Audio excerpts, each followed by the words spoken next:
दुर्योधन को मेवा त्यागो श्राग विदुर घर खाए।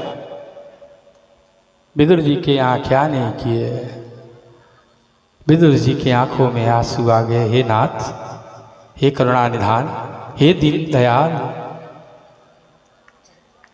इतनी करुणा, इतनी दया, इतना प्रेम, प्रेम में आकर के मान सम्मान भी नहीं देते आप। कुछ भी बैठने को तैयार, कुछ भी खाने को तैयार हो जाते हो। ठाकुर बोलते हैं, हे विदुर, हे काका जी, मुझसे कोई प्रेम तो करे, फिर मुझे देखे मैं क्या करता हूँ। मुझे प्रेम में बना लो, मुझसे प्रेम कर लो, और फिर देखो मैं क्या करता हूँ। एक बार जो मुझसे प्रेम कर लेता है, फिर जिंदगी भर में उसको छोड़ता नहीं हूँ। मुझे पकड़ने का आदत कम है, लेकिन जब मैं पकड़ लेता हूँ तो छोड़ता नहीं हूँ। जिसको एक बार मैंने पकड़ लिया, फिर समझो उसको मैं छोड़ता नहीं हूँ, फिर तो उसे अपना बना देता हूँ। परंतु आप हाथ बढ़ाओगे तब तो कोई पकड़ेगा। हम हाथ बढ़ाने के लिए तैयार हो जाए तो ठाकुर तो बाहें पसार के खड़ा है। आ मेरे बेटा, मैं तुझे अंक में भर लूं। माँ जैसे अपने बेटे को अंक में भरने के लिए अपने आंचल को फैलाकर, अपने हाथ को फैलाकर रहती है। कब दौड़ के खेलता हुआ छोटा बालक इधर पूरे आंगन में दौड़ता है, धूम मचाता है, और माँ उसके पीछे पीछे दौड़ती है कि बच्चा कब दौड़ते दौड़ते आके मेरे आंचल में, मेरे पल्लू में, मेरे एक अंग में मेरे को पकड़ के एक अलग प्रेम और एक वो अलग अल्हड़पन उसका जो है वो मुझ में समेट, मैं उसको समेट लूँ, उसको अपने गले से लगा लूँ, अपने कलेजे से लगा लूँ। वैसे ठाकुर भी एक अलग तड़फन में होता है।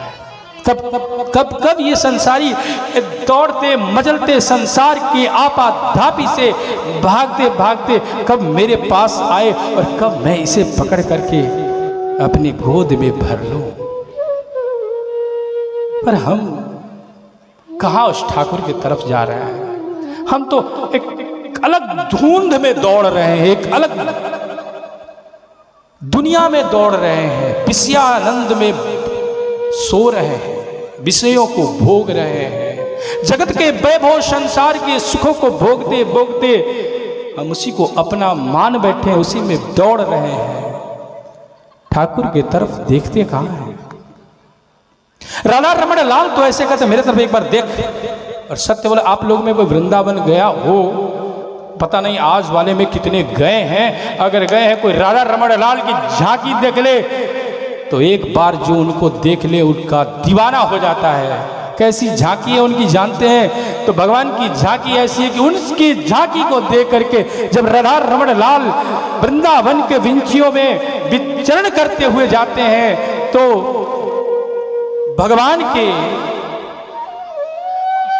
ऊपर देवता लोग आकर के स्वर्ग से पुष्पों की वर्षा करते हैं, और वो पुष्प की वर्षा करते हैं। पहला पुष्प आकर के भगवान के मुकुट मयूर मुकुट से टकराता है, और वो जो मयूर पंख है, वो मयूर पंख के मुकुट से टकरा करके वो जो पहला पुष्प है मयूर पुष्प पर आकर के अटक जाता है। दूसरा पुष्प गिरता है, वहां से आकर के भगवान के मुकुट से टकरा करके, भगवान के नासिका से टकरा करके आकर के धीरे से भगवान के कूप में आकर के फंस जाता है। तीसरा जो पुष्प वर्षा होती है देवताओं के द्वारा, वो पुष्प आकर भगवान के कान में कणेर का पुष्प की तरह, वो कुंडल की तरह आकर के फंस जाता है। और फिर उसके बाद जो पुष्प चौथा आता है, भगवान के नासिका से टकरा करके भगवान के घुटने पर आकर के जो टेढ़ी मोड़ करके बैठा हुआ ठाकुर ऐसे फंसा करके रखता है, टेढ़ा करके एक के ऊपर उस पे आकर के अटक जाता है। और फिर पांचवा छठवां पुष्प उतरता है,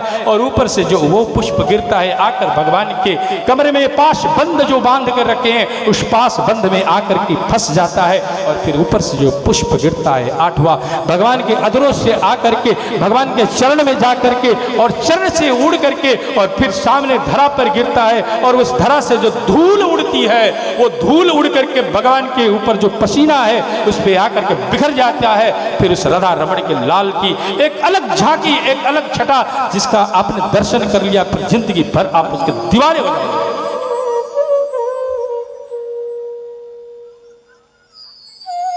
ऐसी झांकी है उस कन्हैया की।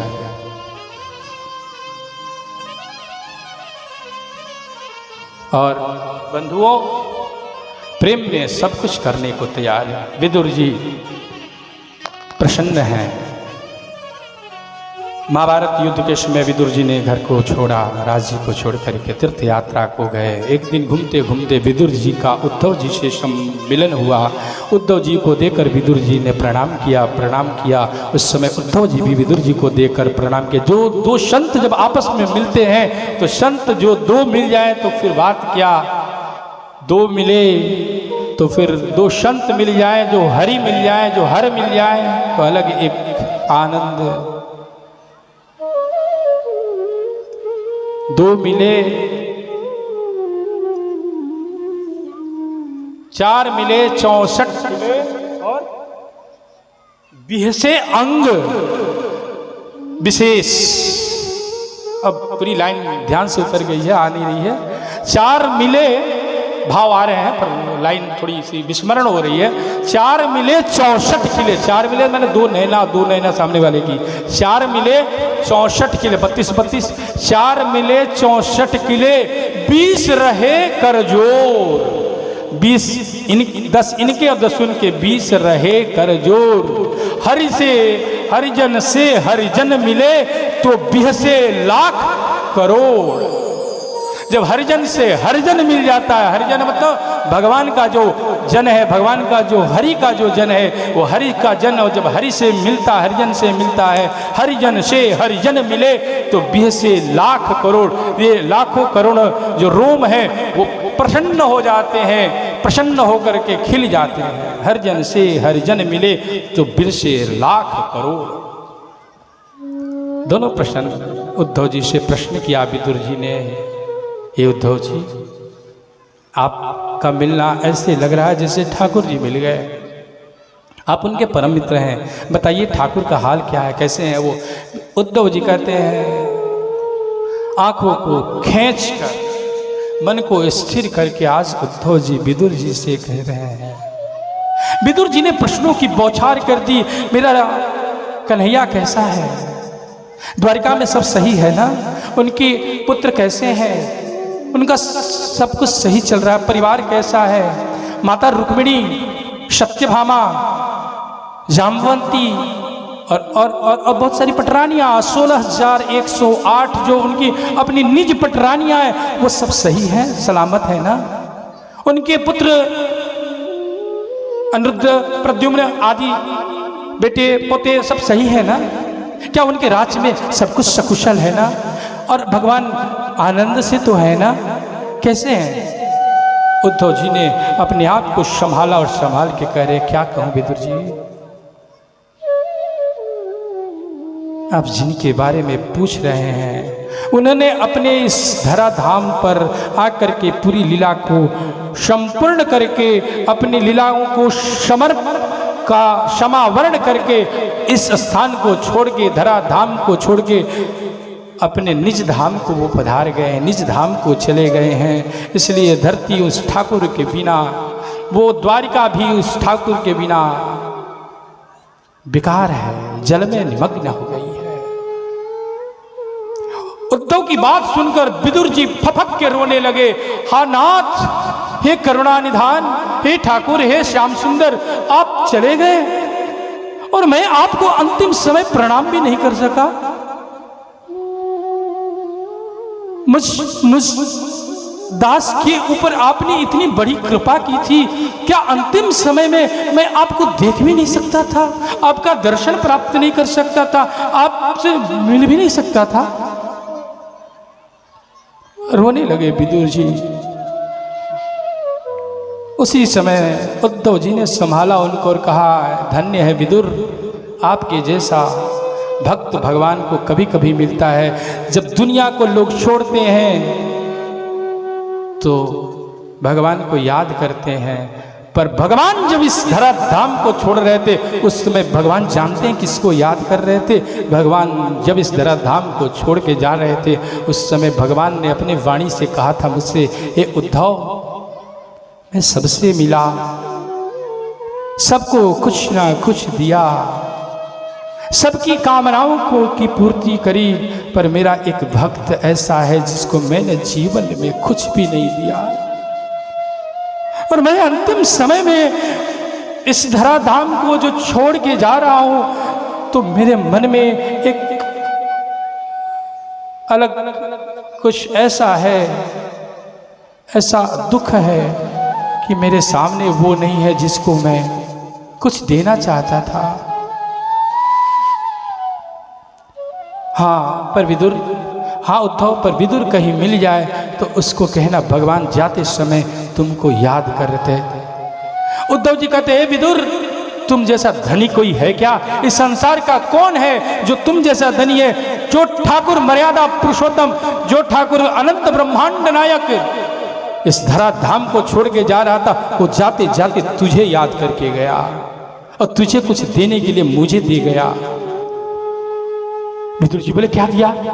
क्या दिया मेरे नाथ ने? क्या ठाकुर जी ने दिया? जल्दी दो। आंखों को जैसे तैसे पूछा। विदुर जी ने कहा जल्दी क्या क्या मेरे लिए है? उद्धव जी कहते वो मेरे पास नहीं है, मेरे पास वही मैत्रेय जी थे। मैत्रेय जी को भगवान ने एक सुंदर उपदेश दिया है और वो उपदेश आप जाकर मैत्रेय जी से लें। उद्धव जी को प्रणाम किया। विदुर जी जल्दी से भाग के गए और जाकर के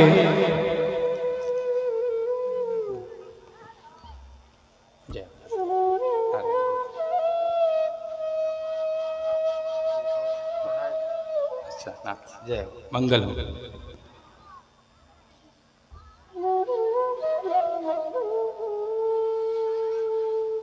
तुम धन्य हो। ठाकुर जी जब जा रहे थे तो तुझे याद किए, तुझसे बड़भागी कौन?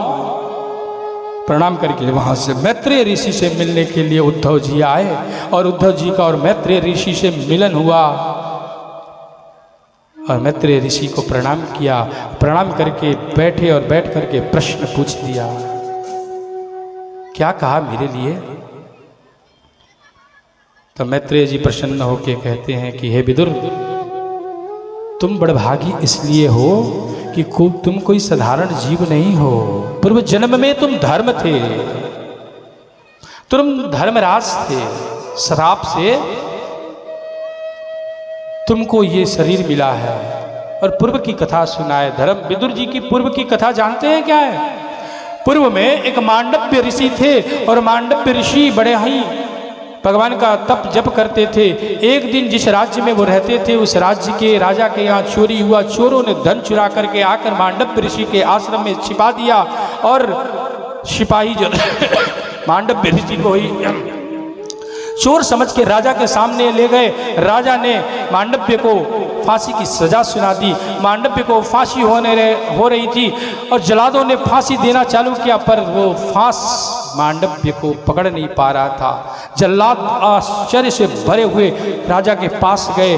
अरे इनके ऊपर तो ये फांसी की फंदा टिकता ही नहीं है, कौन है ये? राजा दौड़ के आया और प्रणाम किया। हे महर्षि आप कौन हो? हे ऋषि आप कौन हो? मेरे से बड़ी भूल हो गई, क्या मैंने कोई गलती कर दिया?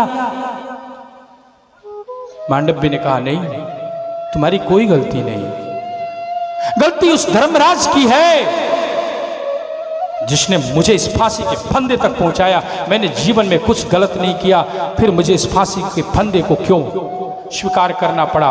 और उस ऋषि ने अपने तप बल से अपने आप को स्वर्ग में इंद्र के सामने प्रकट कर दिया और इंद्र और धर्मराज के सामने धर्मपुरी में प्रकट किया और धर्मराज से कहा कौन सा पाप मैंने किया जिससे मुझे फांसी हो रही थी, बताओ। धर्मराज परेशान, क्या देखूं क्या बताऊं? पूरी उनकी कुंडली खोली गई। एक अलग उनका फाइल था, उस फाइल को चित्रगुप्त जी जो धर्मराज सभा में रहते हैं वो फाइल संभालते हैं, वो फाइल लेकर आए चित्रगुप्त जी। पूरी फाइल को देखा गया और पूरी फाइल में देखा गया तो कहीं कोई पाप दिखाई नहीं, जिंदगी में कोई पाप नहीं किया। मांडव्य बोले फिर मुझे फांसी क्यों?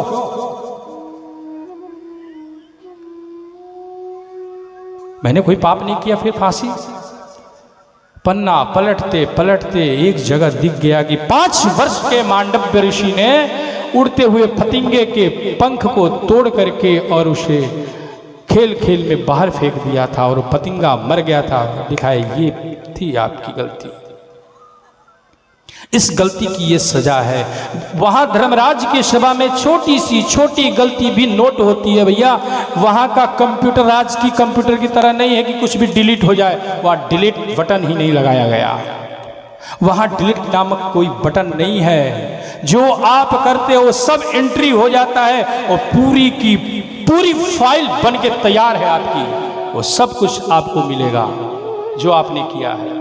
जिंदगी में आपने जो किया है वो सब मिलेगा। वो सुख भी मिलेगा, वो दुख भी मिलेगा। उस सुख को भी स्वीकार करो, उस दुख को भी स्वीकार करो, क्योंकि ये आपके कर्मों का फल है। जिंदगी में जो सुख है वो आपके कर्मों का फल है। जो जिंदगी में दुख है वो आपके कर्मों का फल है। आपने जो किया है, जो बोया है, उसे काट रहे हो। 5 वर्ष के बच्चे के छोटे से फतिंगे के तोड़ने की सजा फांसी की नहीं हो सकती। मांडव्य ने कहा उस समय मेरी बुद्धि क्या थी, मेरी अवस्था क्या थी। मैं नवजात शिशु की तरह था, मुझे कुछ भी ज्ञान नहीं था, इस संसार से कोई परिचय नहीं था। मैंने खेल खेल में ऐसा कर दिया, उसकी सजा इतनी। मैं तुम्हें श्राप देता हूं धर्मराज, जाओ तुम भी दासी पुत्र बन करके और पृथ्वी पर रमण करोगे और दुख को झेलोगे, दुख को बर्दाश्त करोगे, दुख को समझोगे। जब तुम भी दुखी होगे तब तुमको पता चलेगा कि दुखी होने से क्या होता है। हे विदुर, वो तुम धर्मराज ही हो जो मांडव्य ऋषि के श्राप से दासी पुत्र बन करके आए। कौरवों के सभा में धर्मराज के रूप में विदुर है और पांडवों के सभा में धर्मराज के रूप में युधिष्ठिर है। जिसके घर से धर्मराज निकल गया समझो उसके घर का समूल नाश हो जाता है। रावण के यहाँ धर्मराज के रूप में विभीषण है। विभीषण को लात मार के रावण ने निकाल दिया और उसी समय लंका की उल्टी गिनती चालू हो गई। विदुर जी कौरव सभा से निकल गए और कौरवों की उल्टी गिनती चालू हो गई। पांडवों ने धर्मराज को मान दिया, सम्मान दिया, धर्म उनके साथ था, उनकी बन गई। हे विदुर जी ने प्रश्न किया सृष्टि के बारे में, सृष्टि कैसे बनी, सब कुछ कहा। फिर बोले कि भगवान ने सृष्टि बनाई तो क्यों बनाई, और बनाई भी तो एक जैसी क्यों नहीं बनाई। किसी को गोरा बनाया, किसी को काला बनाया, किसी को मोटा बनाया, किसी को पतला बनाया, किसी को कमजोर बनाया, किसी को बलवान बनाया, किसी को धनी बनाया, किसी को निर्धन बनाया। है ना बात है। अच्छा, भगवान ही बनाते हैं तो किसी को सुंदर क्यों बना देते हैं? इतना सुंदर बना देते हैं कि उसकी सुंदरता पे सब लट्टू हो जाए। ऐसा क्यों करते हैं भैया? और किसी को इतना कुरूप बना देते हैं कि लोग देख के घबरा जाते हैं। तो जब भगवान ही सब कुछ करते हैं तो ऐसा क्यों करते हैं? एक जैसा क्यों नहीं बनाया? एक फिल्म की वो पुरानी गाना याद आ रही है, दुनिया बनाने वाले क्या तेरे मन में समाई तूने। अब पहले के गाने में समझिए वो अध्यात्म था, आ गया ऐसे बोलते बोलते। देखो क्या फिलॉसफी है गाने में। दुनिया बनाने वाले क्या तेरे मन में समाई, आए को दुनिया बनाई, आए को दुनिया बनाई, बनाने वाले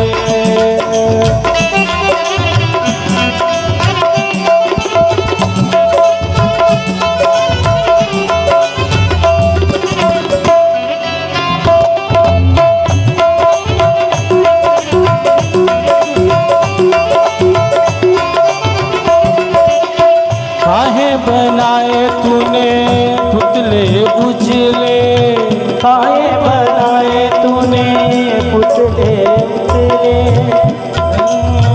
काहे बनाए तूने पुतले ये उजले, काहे बनाए तूने। अब लाइन आई नहीं रही है। धरती ये प्यारी प्यारी पुतले ये उजले, धरती है प्यारी प्यारी दुनिया बनाने वाले काहे को दुनिया बनाई हो तूने।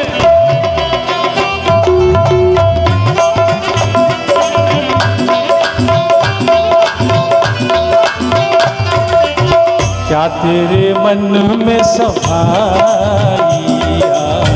काहे को दुनिया बनाई तूने, काहे को दुनिया बनाई। पहले के गाने भी तो ऐसे होते थे, बाज वाले तो होते हैं टिंकू जिया और कौन तो जिया और पता न कौन मियाँ, टिंकू जिया और कौन तो दिल ले गया जिया, वो वाली गाने नहीं। पहले के गाने आप एक से एक देख लो भैया, क्या गाना होता था, पूरी फिलॉसफी भरी हुई है, अध्यात्म भरा हुआ था। दुनिया बनाने वाले काहे को दुनिया बनाई, क्या तेरे मन में समाई, काहे बताए तूने पुतले ये उजले, धरती ये प्यारी प्यारी।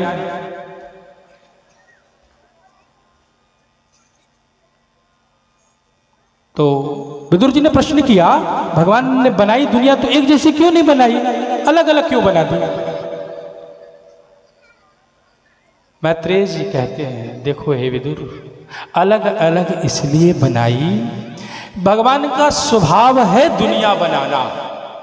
दुनिया क्यों बनाई, तो भगवान का स्वभाव, हमारा एक स्वभाव होता है, सबका अपना एक एक स्वभाव होता है। भगवान का एक स्वभाव होता है और वो क्या है, संसार बनाना।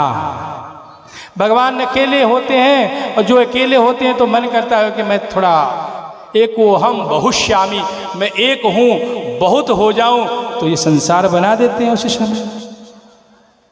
एको हम बहुश्यामी का भाव आते ही उस स्वभाव से भगवान इस संसार का निर्माण करते हैं। फिर सोचते हैं एक जैसे बना दिया तो कोई किसी को पहचानेगा कैसे। अब मान लो यहाँ जितने बैठे हैं सबका मुंह एक ही जैसा हो, सबका रंग एक ही जैसा हो, सबके कपड़े एक ही जैसे हो, सब दिखने में एक ही जैसे हो, सब एक ही तरह लंबे, एक ही तरह पतले, एक ही तरह दुबले सब हो, तो कौन किसको पहचानेगा। पहचान है कि पहचान खत्म हो जाएगी। तो भगवान ने क्या किया, सब अलग अलग बना दिया। अब उस परमात्मा के पास ऐसा एक सांचा है, जितने बार उस सांचा में कुछ डालो नया बन के तैयार। दुनिया में इतने लोग हैं लेकिन सब भिन्न है, एक जैसा कोई नहीं। ऐसा सांचा कोई बनाया, दुनिया बना सकता, कोई सामर्थ्यवान है जो ऐसा सांचा बनाए। जितना बनाए, हाथी बनाए तो हजारों करोड़ों हाथी बना दिए, लेकिन सभी करोड़ों हाथियां अलग भिन्न भिन्न है। मनुष्य बनाए तो भिन्न भिन्न बना दिया, घोड़ा बनाया तो सबको भिन्न कर दिया। जिसको बनाया सबको अलग रूप, अलग रंग, अलग ढंग, अलग अंदाज दिया।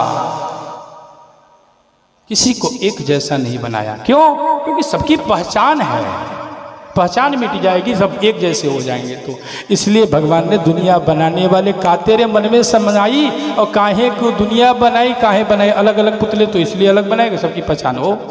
ये हमारे पहचान, हमारी पहचान रहे, इसलिए भगवान ने अलग बनाया। गोरा भी बनाया तो काला बनाया, दिन बनाया तो रात बनाया, सुबह बनाया तो शाम बनाया, दोपहर बनाया तो फिर आधी रात बनाई, और फिर ठंडा बनाया तो गर्म बनाया। सबका विपरीत और सब कुछ बनाया, क्योंकि सबका पहचान हो। अब मान लो यहाँ प्रकाश है, पूरे मंडप में प्रकाश, और अंधेरा दिखने को नाम ना ले, तो आपको प्रकाश की अनुभूति होगी क्या? नहीं। प्रकाश की अनुभूति, प्रकाश का पहचान कब है? जब अंधेरा हो सामने। अंधेरा भी कुछ होता है ऐसा आप जानते हो, तब तो प्रकाश है। सिर्फ प्रकाश ही प्रकाश दुनिया में हो और अंधेरा हो ही नहीं, तो प्रकाश का महत्व समाप्त हो जाएगा। इसलिए भगवान ने अंधेरा बनाया, वैसे ही संसार को बनाया। अब समझ में आ गई? और कुछ इस पे कहूँ, क्यों अलग अलग बनाई? किसी के मन में ऐसा भाव आए कि भगवान मोटा क्यों बनाए, किसी को गरीब, किसी को धनी क्यों बनाए? भगवान इसलिए बनाया कि जो गरीब है, जो धनी है, तो गरीब और धनी जो है उन दोनों के अंतर एक पहचान हो। अच्छा, क्यों बनाया? कर्म का फल। अभी बोले ना थोड़ी देर पहले, जैसा कर्म करेंगे वैसा फल मिलेगा। भगवान प्रकट करते हैं सृष्टि को, फिर सब कुछ देकर बोलते हैं जाओ करो। जैसे माँ बाप बेटे का पालन पोषण तो एक जैसे ही करते हैं अपने पुत्रों का, लेकिन सबको कमाने खाने के लिए छोड़ देते हैं, जाओ कमाओ कमाओ। और कोई बहुत ज्ञानी हो जाता है और कोई मूर्ख हो जाता है, उसमें माँ बाप का कोई गलती है क्या? अब कोई भगवान को दोष दे तो बेवकूफ़ इंसान है। भगवान ने उसको अमीर बना दिया, हमको गरीब बना दिया। अरे भैया बनाया तुमको भी वैसा उसको भी वैसा, वो अपने पुरुषार्थ से धनी हो गया, तुम अपने कर्म से गरीब हो गए। तुम अपने वो अपने पुरुषार्थ से बलवान हो गया, तुम कमज़ोर पड़ गए। तुमने थोड़ा कम खाया, कमज़ोर पड़ गए, वो अधिक खा लिया, मजबूत हो गया सेज। उसने कसरत ज़्यादा की, बॉडी एकदम डोले सोले बना लिए, डिगा जी की तरह ना, एकदम बढ़िया चकाचक। हमारे गुरु जी की एक भाषा है, अभी तो कम आ रही है, कल से आने लगेगी। वो अपने मैं रोक ही नहीं पाऊंगा क्योंकि कल से ब्रज भाषा चालू हो जाएगी। तो हमारे गुरु जी हर बात में बोलते हैं यार चकाचक कर दो भैया, सब जगह चकाचक चकाचक।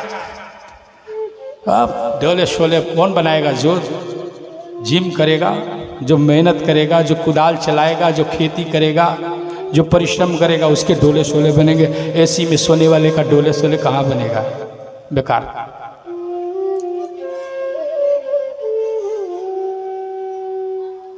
दुनिया को अलग बनाया इसीलिए।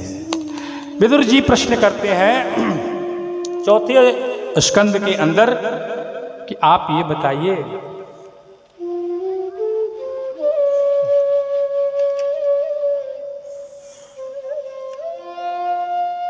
भगवान ने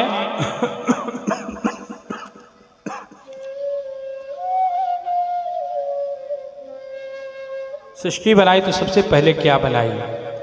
तो ब्रह्मा को बनाया। ब्रह्मा ने को आदेश दिया कि आप सृष्टि बनाओ। ब्रह्मा ने कई प्रकार की सृष्टियाँ करी, मानसिक सृष्टि करी और भी कई प्रकार की सृष्टि प्रकट किए ब्रह्मा। और उन सृष्टियों में 10 प्रकार के मानस पुत्र उनके हुए। अत्रि, पुलस्त्य, क्रतु, वशिष्ठ, कर्दम आदि हुए। परंतु सर्वप्रथम ब्रह्मा जी ने जो उत्पन्न किया वो कौन? तो 4 कुमार, शनक, सनंदन, सनातन और सनत कुमार। और इन चारों को बोले कि जाओ सृष्टि की रचना करो। इन चारों ने कह दिया हमें कोई सृष्टि उष्टि रचना नहीं करनी, हम तो भगवान का भजन करेंगे। और ये भगवान का भजन करने चले गए। और ब्रह्मा जी ध्यान लगा कर बैठ गए, क्या करूं? पहली बार किसी को प्रकट किया और बोला सृष्टि रचना करो। ये चारों तो चले गए त्यागी बाबा बन करके कथा करने। अब कैसे संसार बनाऊं? भगवान ने हमको कहा है, आदेश किया है संसार बनाने के लिए। तो भगवान तो उसी समय वो सोच रहे थे और सोचते सोचते ही उनके भ्रुकुटी से एक रोता हुआ बालक पैदा हो गया, खूब रुदन करने लगा, इसलिए उसका नाम पड़ गया रुद्र। बोलो रुद्र भगवान की। ये रुद्र कौन है? शंकर। रुद्र प्रकट हो गए, कहा आप सृष्टि बनाओ। रुद्र बोले एकदम, बोलिए कैसा सृष्टि बनाया? बोले अब बनाओ खूब चकाचक सृष्टि। और शिव जी ने सृष्टि बनानी चालू की। भूत प्रेत डाकनी शाकनी एक से एक सृष्टि बनाई।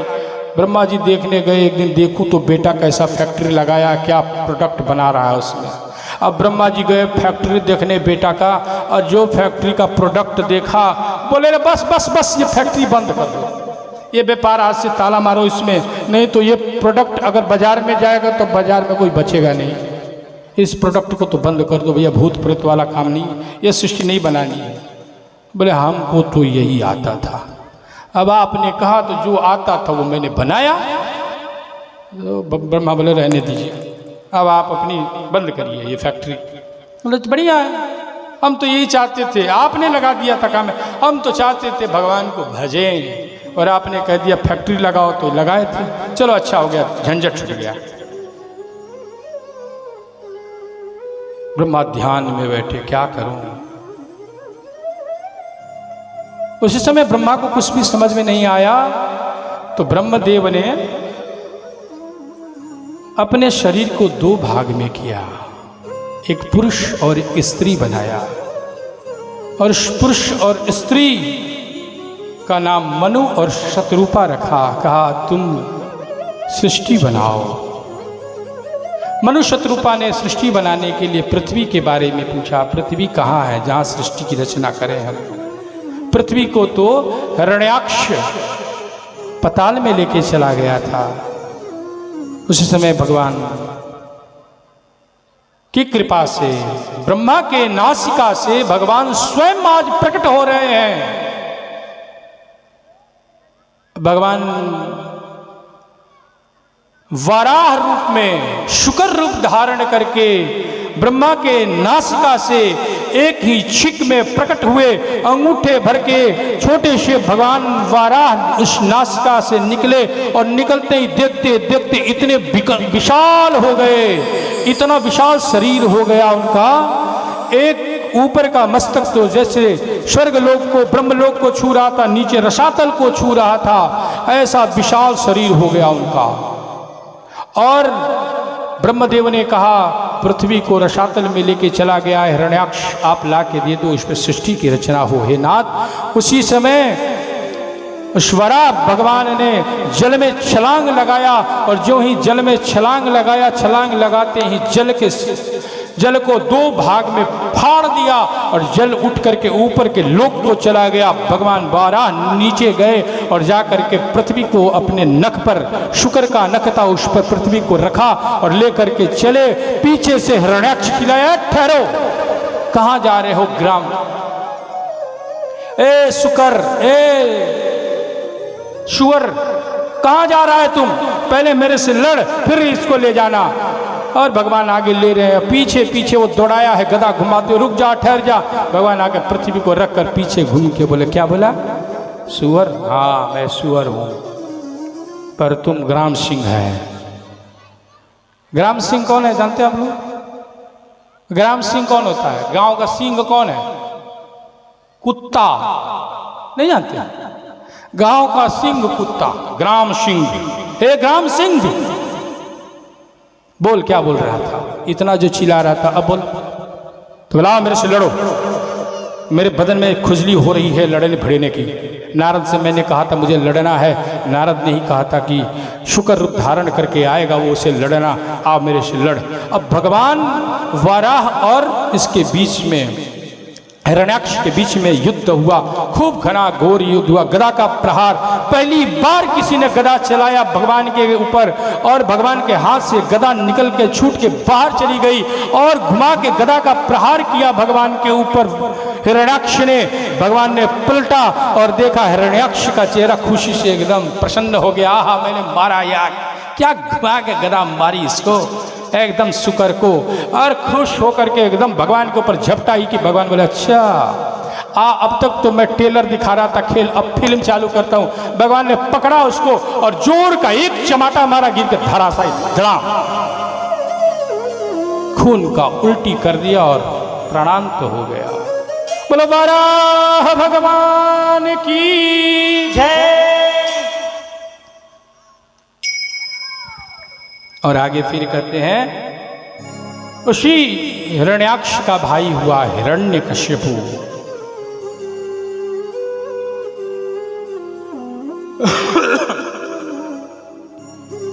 वराह भगवान की सुंदर स्तुति करी देवताओं ने। जितम जितम ते अजितम यज्ञ भावनम त्रयी तनुम स्वाम परिधुन्यतान्मनम।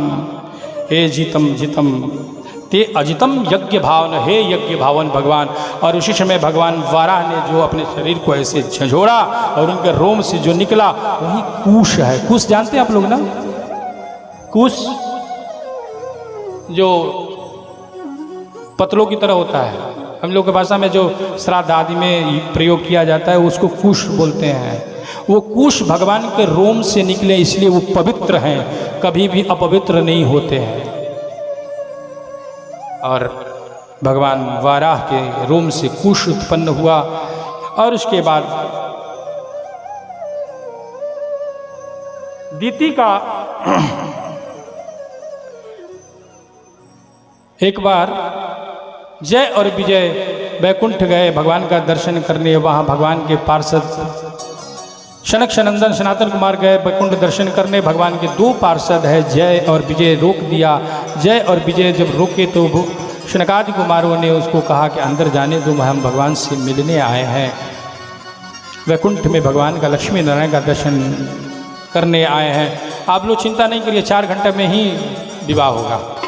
चाहे हम जितने स्लो चलें, कथा वहीं लाएंगे एकदम, इसलिए बैठ के रहिएगा। आप लोग हड़बड़ाए कि फिर शंकर जी उधर से दिख गए हमको हड़बड़ाते हुए, वो भी बर्दाश्त नहीं कर पा रहे हैं, पार्वती के लिए एकदम व्याकुल हो रखे हैं।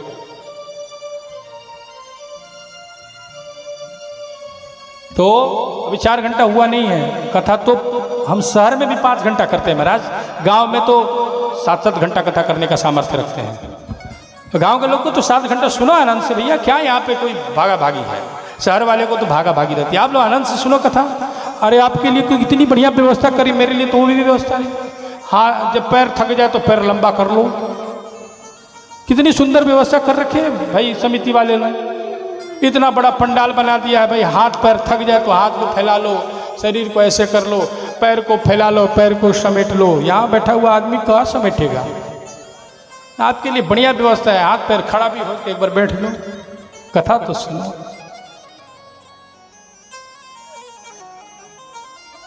तो श्राप तो रोक दिया और शनकादि कुमारों ने खुद थोड़ी सी क्रोध आ गई, श्राप दे दिया, जाओ राक्षस बन जाओ,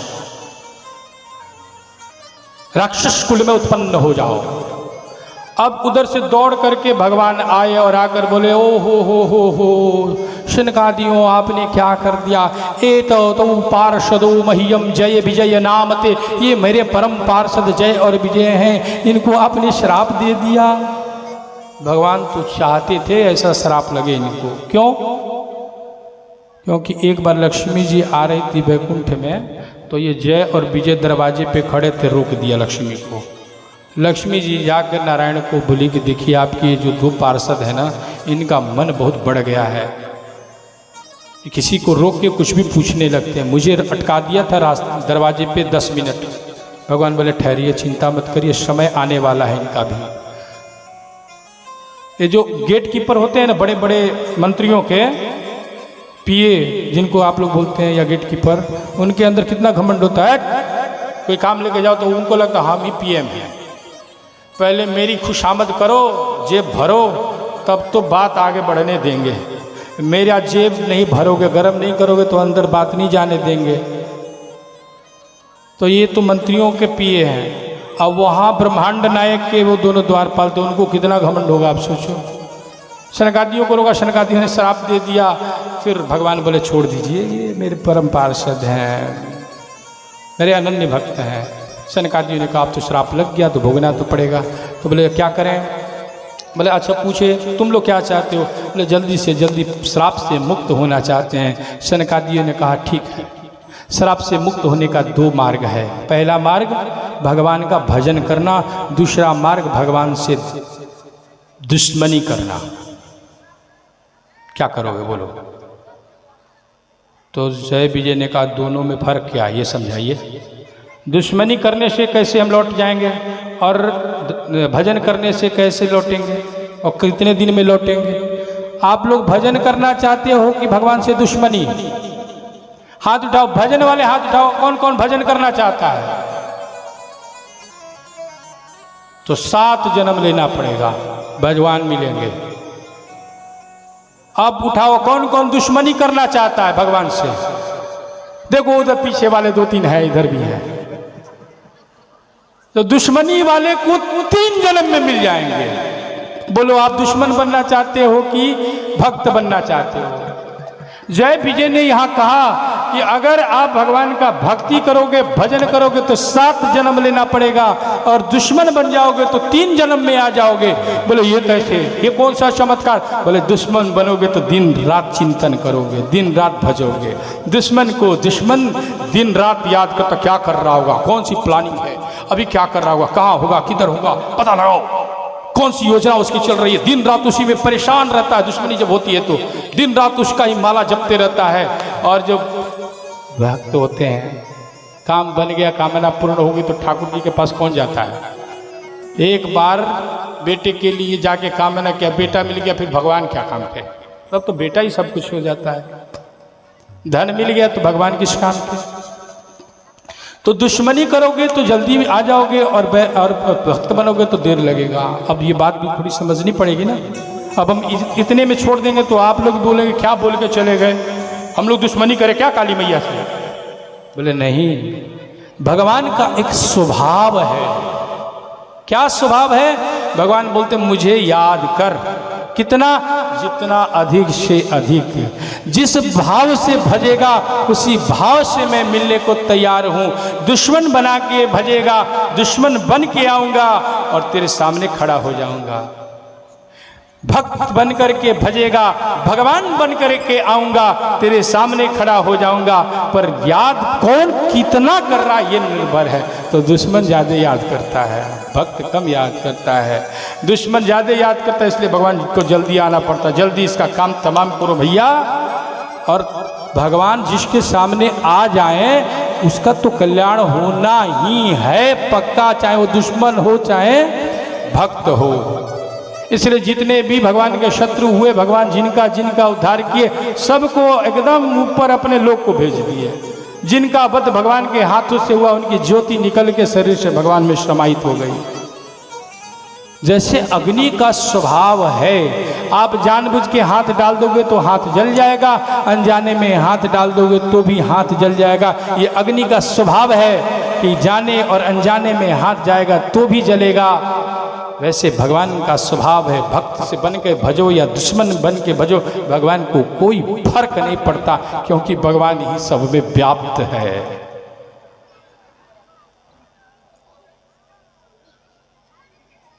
जय विजय बोले, चलो तुम मुझे शत्रु बना दो, जाओ 3 जन्म ले लो। पहला जन्म हुआ हिरण्यकशिपु और हिरण्याक्ष, दूसरा जन्म हुआ रावण कुंभकर्ण और तीसरा जन्म हुआ दंतवक्त्र और शिशुपाल। पहला जन्म ही इतना विशाल हिरण्यकशिपु हिरण्याक्ष हुआ। दीति जो दैत्यों की माता है, कश्यप के पास आई और कश्यप ऋषि से कहा आज मुझे आपके साथ संग करना है। संध्या का समय था, कश्यप ने मना किया, संध्या काल में स्त्री संग नहीं करना चाहिए, स्त्री के साथ संग नहीं होना चाहिए। उस समय भगवान रुद्र अपने गणों के साथ घूमते रहते। दीति नहीं मानी, कामातुर हो गई थी, भगवान रुद्र के भय से भी नहीं मानी, कश्यप ऋषि को विवश कर दी और संग किया। उसी समय उसको गर्भ रह गया। उसी गर्भ में हिरण्यकशिपु और हिरण्याक्ष जो है आकर के पधार गए। समय के साथ दीति ने उन हिरण्यकशिपु और हिरण्याक्ष को प्रकट किया। 100 वर्ष तक ये गर्भ में रहे। दीति डर रही थी, बाहर निकालूंगी तो ये बाहर घोर पापी होंगे और भगवान के हाथों मारे जाएंगे, मेरे बेटा हैं, क्या करूं क्या। 100 वर्ष तक रखा, लेकिन इतने वर्षों तक कैसे रख सकती थी। उधर में पीड़ा होने लगी, आखिर प्रसव करके दोनों को निकालना पड़ा। देखते देखते विशाल हो गए हिरण्यकशिपु और हिरण्याक्ष। और इस प्रकार से दीति माता के यहाँ जन्मे हिरण्यकशिपु और हिरण्याक्ष। फिर आगे कहते हैं कि ब्रह्मा के ये पुत्र हुए कर्दम, और कर्दम ऋषि जो भगवान के छाया से प्रकट हुए थे, उन कर्दम ऋषि ने भगवान के लिए तप किया। जब भगवान का तप कर रहे थे तो भगवान प्रकट हुए। अखिल ब्रह्मांड नायक भगवान सामने खड़े थे, तो कर्दम ने भगवान को प्रणाम किया। भगवान बोले बोलो क्या चाहिए। बोले बस कुछ नहीं, आपका दर्शन हो गया। बोले नहीं, मैं कुछ देना चाहता हूँ, तुम्हारी इच्छा नहीं भी हो तो मैं देना चाहता हूँ। कर्दम बोले क्या देना चाहते हैं। बोले तुम गृहस्थ बसाओ, शादी कर लो और पुत्र उत्पन्न करो। कर्दम जी बोले भला चंगा जप कर रहा हूँ, माला फेर रहा हूँ, आपको अच्छा नहीं लग रहा क्या। गृहस्थ बना करके संसार बसा कर बेटा बेटी पोता पोती और उसमें पति पत्नी में ऐसे उसी में लिपटा रहूँगा, ये कौन सा आनंद है, किस दुनिया में ले जा रहा है। बोले मेरा आदेश है। बोले उसमें मुझे क्या फायदा होगा, आपका आदेश सही है, पर आपका आदेश तो आपके लिए है भैया। हे भगवान, आपका आदेश आपके लिए, मुझे क्या फायदा होगा वो बताइए। तो भगवान क्या बोल रहे हैं कि जा तुझे ये फायदा होगा कि तुझे तेरे यहाँ तेरे बेटे के रूप में मैं ही प्रकट हो जाऊंगा। मैं ही तेरा बेटा बन के आऊंगा। करदम बोले ये बात, अभी मैं शादी करने को तैयार। कहाँ है बधू, कन्या कहाँ है वो लड़की जिससे मैं विवाह करूं? अरे इतना आतुर मत हो, रुक ठहर। इतना जल्दी छटपटा गया शादी के नाम पे, बोलते ही दौड़ने लगा, लड़की खोजने लगा। ऐसे नहीं। बोला फिर क्या करो? बोले जाओ, मनु अपनी पुत्री को लेकर के आएंगे, वो तुमसे विवाह करने के लिए। हाँ याद रखना, वो बोलेंगे विवाह कर लो तो बोला ना नहीं करेंगे। फिर बोलेंगे विवाह कर लो, बोला नहीं करेंगे। तीसरा बार बोलेंगे विवाह कर लो तो बोला हाँ करेंगे। तीसरे बार में मानना, पहले बार में मान जाओगे, बोलेगा कि ये तो विवाह के लिए पागल हो बैठा था, इसलिए एक बार आए तो ना कर देना, दो बार ना कर देना, और तीसरी बार आए तो हाँ कर देना। करदम जी बोले ठीक है। करदम जी आए और बैठे थे। मनु जी अपनी पुत्री देवहूति को लेकर के आए और आकर के विवाह का रखे। और वहाँ एक बार करदम जी ने कहा ना सोचिए भगवान की बात को क्या कहूँ। बोले चलो भगवान ने कहा ही है तो मान लेता हूँ। बोले नहीं करूँगा, नहीं करूँगा, हाँ करूँगा। बीच का रास्ता निकाले, बोला नहीं करूँगा, नहीं करूँगा, नहीं करूँगा। 3 बार बोला, कहीं इसका मन बदल गया बाप का तो बेटी लेके चला जाएगा, विवाह ही नहीं होगा। इसलिए बोले नहीं करूँगा, नहीं करूँगा, हाँ करूँगा, जल्दी करो भैया। भगवान रीझ गए करदम के ऊपर। कितना भोला, कितना सरल है नहीं, कैसा गृहस्थ चाहता है, एक बार में ही नहीं करूँगा, नहीं करूँगा बोलता है, हाँ करूँगा, जल्दी आओ। आपकी बेटी से शादी हुआ करदम देवहूति का। और विवाह के बाद करदम जी देवहूति को लेके आए आश्रम में, और करदम ऋषि आश्रम में आकर के बैठे ही थे। प्रथम रात्रि का वो मिलन तैयार होकर के माता देवहूति, जो स्वर्ग की अप्सराओं को भी फेल कर देने वाली, जिनका सौंदर्य, जिसके सामने रमा उमा भी लजा जाए ऐसा उनका सौंदर्य। और देवहूति माता जब आकर के सज के तैयार प्रथम रात्रि में मिलन के लिए, करदम ऋषि ने कहा जानती हो तुम मेरा और तुम्हारा मिलन क्यों हुआ? मेरे और तुम्हारे मिलन से भगवान हमारे यहाँ आने वाले हैं, इसलिए भगवान के आने से पहले तप करना चाहिए। मैं थोड़ा ध्यान कर लूँ, बाद में पुत्र उत्पत्ति के बारे में सोचेंगे। और करदम जी ने ध्यान लगाया, तप किया। पहली रात की वो पहली मिलन ही बिगड़ गई। और करदम ऋषि ध्यान में बैठे। ध्यान में क्या बैठे, ऐसे ध्यान में बैठ गए कि 1000 वर्ष का ध्यान लग गया। 1000 वर्ष तक ध्यान में रह गए। 1-2 वर्ष नहीं, 100 वर्ष नहीं, 1000 वर्ष के लिए एक बार ही ध्यान में बैठ गए। 1000 वर्ष तप किया। देवहूति सेवा में लगी रही, समय बीता। 1000 वर्ष के बाद आंख खोल करके करदम ने देखा सामने कोई वृद्धा कन्या, वृद्धा औरत खड़ी है। बोले तुम कौन? देवहूति बोली आप पहचाने नहीं, मैं आपकी वही पत्नी जो प्रथम रात्रि के प्रथम मिलन से अच्युत हूं। आज तक वह सुख मुझे प्राप्त नहीं हुआ। करदम बोले ओहो ऐसी हो तुम, 1000 वर्ष तक मेरा इंतजार किया। देवहूति माता ने 1000 वर्ष इंतजार किया, पति का सेवा किया। आजकल की देवहूति आजकल की पत्नी की भांति नहीं, जो पति साल 2 साल 3 साल के लिए बाहर चले जाए तो कुछ और हो जाए। 1000 वर्ष तक इंतजार किया।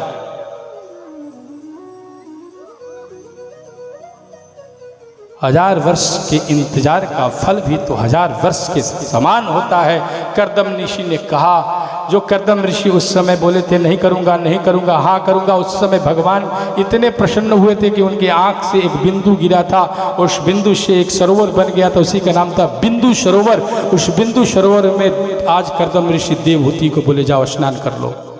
स्नान करने गई और देवहूति माता 16 वर्षीय, इतनी सुंदर, रमा उमा को फेल करने वाली, इतना लावण्य उनका, इतना सुंदर श्रृंगार, मानो स्वर्ग से उतर के अभी अभी आ ही रही है, एकदम लक्ष्मी की तरह सज धज के तैयार।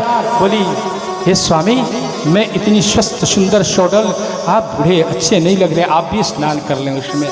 जब बराबर की जोड़ी होगी तो थोड़ा आनंद अलग होगा। मैं कहाँ जवान, आप कहाँ बूढ़ा, फिर आपका और मेरा मिलन भी कैसा। कर्दम ऋषि ने स्नान किया और दोनों की जोड़ी देखो भगवान नारायण लक्ष्मी की जोड़ी की तरह।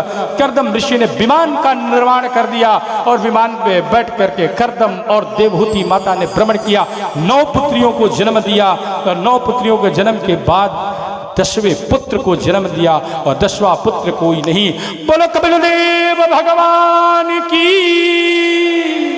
कपिल देव भगवान प्रकट हो गए। कर्दम देवहूति के यहाँ कपिल देव साक्षात परमात्मा अखिल ब्रह्मांड नायक आए। कर्दम ने कहा बस हो गई। भगवान ने कहा था एक पुत्र हो जाएगा, पुत्र हो गया, मैं अब घर में नहीं रह सकता, अब मैं घर छोड़ के जा रहा हूँ। कर्दम जी घर छोड़ के चले गए। ब्रह्मा जी कपिल जी का दर्शन करने के लिए आए अपने 9 पुत्रों को लेकर के। नारद को लेकर के ब्रह्मा के 10 पुत्र थे, मानस पुत्र। उन 10 में नारद को छोड़ के 9 को लेके आए और देवहूति के 9 पुत्रियों के साथ ब्रह्मा के 9 पुत्रों का विवाह हुआ। और यही कला के साथ मरीचि का, श्रद्धा के साथ अंगिरा का और गति के साथ पुलस्त का, ख्याति के साथ भृगु का और अनसुईया के साथ अत्रि ऋषि का विवाह हुआ। उसी में आगे चलकर हविर्भु के साथ पुलस्त का विवाह हुआ। एक कन्या का नाम क्रिया था जिसका विवाह क्रतु के साथ हुआ और 9वें कन्या का नाम अरुंधति था जिसके साथ वशिष्ठ जी का विवाह हुआ।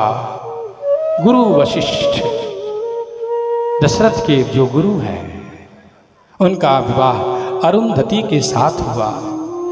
अत्रि के साथ विवाह जो हुआ वो अनसुईया का हुआ और इन्हीं अनसुईया और अत्रि के यहाँ 3 रूप में भगवान प्रकट हुए। अत्रि के यहाँ भगवान दुर्वासा के रूप में और दत्त के रूप में, दत्तात्रेय के रूप में प्रकट हुए तथा वही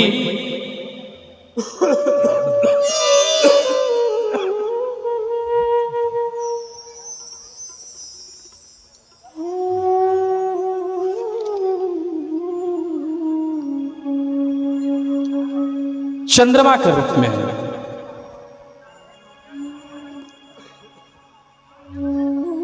ब्रह्मा के तेज से चंद्रमा के रूप में, शिव के तेज से दुर्वासा के रूप में और साक्षात नारायण के तेज से अत्रि माता, अत्रि अनसुईया के यहाँ दत्त भगवान प्रकट हुए। आपने कथा सुनी होगी सती अनसुईया की, भगवान को पालने में झिला दी। अब आगे कथा करेंगे तो फिर वो शिव जी वाली चर्चा करनी है। थोड़ी सी स्पीड बढ़ा करके शिव जी के पास ले चलते हैं आप सबको। और इसी में आगे वंश परंपरा हुई और अंगिरा और श्रद्धा से उत्थय और बृहस्पति हुए, पुलस्त और हविर्भु से अगस्त और विशेषरवा हुए और विशेषरवा की 2 पत्नी हुई, इडबिडा और कंसनी। इडबिडा के पुत्र का नाम कुबेर और कंसनी के पुत्र हुए 3, रावण, कुंभकर्ण और कौन हुआ? विभीषण। यही है ना, रावण, कुंभकर्ण और विभीषण। इस प्रकार से आगे चल करके मनु महाराज की छोटी कन्या प्रसूति का विवाह दक्ष प्रजापति के साथ हुआ और दक्ष प्रजापति के यहाँ 16 कन्याएं हुई और उन 16 कन्याओं में से 13 कन्याओं का विवाह धर्म के साथ किया गया। 14वें का विवाह हुआ विश्वे देवा के साथ। 15वीं कन्या जो थी उसका विवाह हुआ भगवान जो यज्ञ के अधिपति हैं यज्ञपति के साथ, जिनके यहाँ दक्षिणा रूपी कन्या प्रकट हुई। यज्ञ की पत्नी दक्षिणा है। यज्ञ प्रजापति की जो पुत्री दक्षिणा है उनका विवाह यज्ञ नारायण भगवान से हुआ। यज्ञ और दक्षिणा का मिलन जब होता है तो ही जाकर के यज्ञ सफल होता है। इसलिए यज्ञ में दक्षिणा आवश्यक है।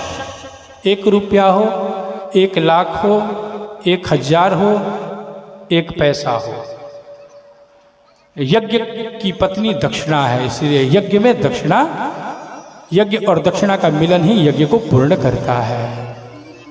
और 16वीं कन्या हुई जिनका विवाह भगवान भोलेनाथ के साथ हुआ, पर उनका नाम था सती, और सती और शिव का विवाह हुआ, पर इनके यहाँ कोई पुत्र नहीं हुआ। परीक्षित जी कहते हैं, अच्छा क्या कारण था?